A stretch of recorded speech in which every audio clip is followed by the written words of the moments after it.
Roxbury, Fenway, Dorchester, Beacon Hill, so many places just squeezed in the tiny city of Boston.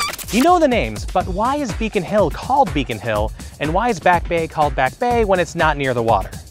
Adam Molestik knows, and here he is.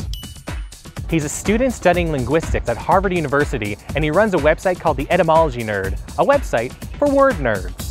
And he researches the wonderful and weird origins of words. I've always been interested in history and English, and etymology is a really nice collision of the two.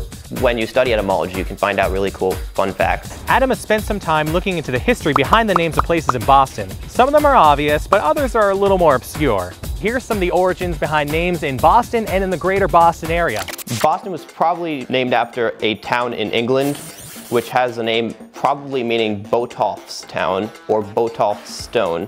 Fenway, well, fen just means marsh. It's an old word for it, which still is around in some places, but it's mostly archaic now. There used to literally be a beacon on Beacon Hill.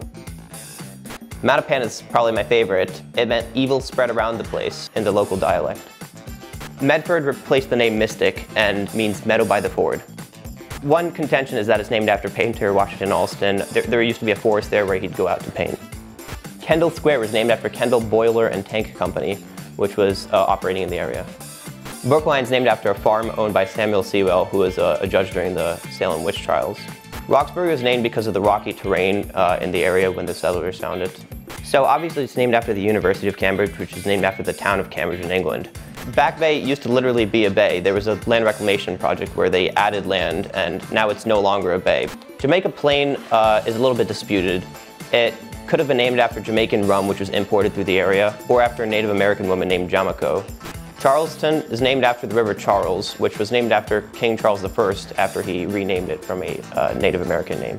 Roslindale is named after local John Pierce because it reminded him of a town in Scotland named Roslin. Everett was named after former Harvard president and politician Edward Everett. Quincy was named after a colonial settler named John Quincy, who was particularly influential in the area. Somerville's name got chosen in committee to be a purely fanciful name. It really didn't have any particular meaning. I guess it alludes to summer. That's all I got now. Want to know about the history of Boston, or maybe have another question? Leave it in the comments and leave us a like while you're at it. And subscribe. Why not?